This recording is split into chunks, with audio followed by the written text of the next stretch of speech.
সফলতার কোনো শর্টকাট হয় না, হয় অনেক কাঠখড় পুড়িয়ে জীবন যুদ্ধের প্রতিটি অধ্যায়ে নিজেকে প্রমাণ করে করে একটু একটু করে আপনি সফল হবেন, একটু একটু করে আগাবেন। ইটস এ জার্নি, এটা কোনো ডেস্টিনেশন নয়। এবং সফল হওয়ার পথ পরিক্রমায় কোনো লিফট নেই, সিঁড়ি বেয়ে উপরে উঠতে হয়। কি বেয়ে?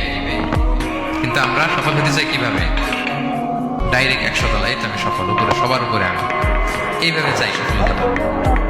সবার উপরে উঠে যাব, গোল্ড মেডেল গলায় পরাই দিবে, আমরা সাকসেসফুল না। সফলতার রাস্তায় কোনো লিফট থাকে না, কি দিয়ে উঠতে হয়? সিঁড়ি বেয়ে ঘাম জড়িয়ে উঠতে হয়। দেখেন, শুধু আলোর মুখ দেখার জন্য মায়ের পেটে আমাদের কত সময় লাগছে বলেন তো? জাস্ট একটু লাইট, হ্যাঁ 9 মাস 10 মাস সময় লাগছে শুধু একটু আলো দেখলাম।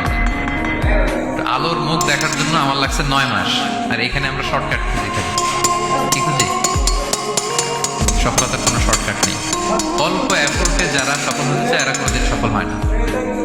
ইউসুফ আলাইহিস সালামের জীবনীটা একটু খেয়াল করেন, একটু একটু করে তিনি সামনের দিকে গিয়েছেন এবং সবশেষে ইজিপ্টের ফিনান্স মিনিস্টার হয়েছে।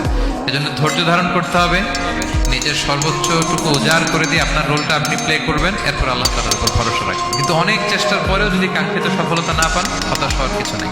কারণ বিশ্বাসীর সফলতা শুধু দুনিয়াতে না, বিশ্বাসীর সফলতা আখিরাত পর্যন্ত বিস্তৃত। ওইটা আসল সফলতা।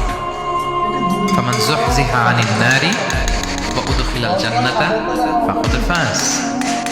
যে জাহান্নাম থেকে মুক্তি পেল, জান্নাতের নিশ্চয়তা পেল, সেই সফল। আমরা যেন সেই সফলতার জন্য অপেক্ষা করি, আমরা যেন দুনিয়া আখিরাত উভয় জাহানে সফল হতে পারি। আল্লাহ তাআলা আমাদের সবাইকে কথাগুলো বোঝার ও আমল করার তৌফিক দান করুন।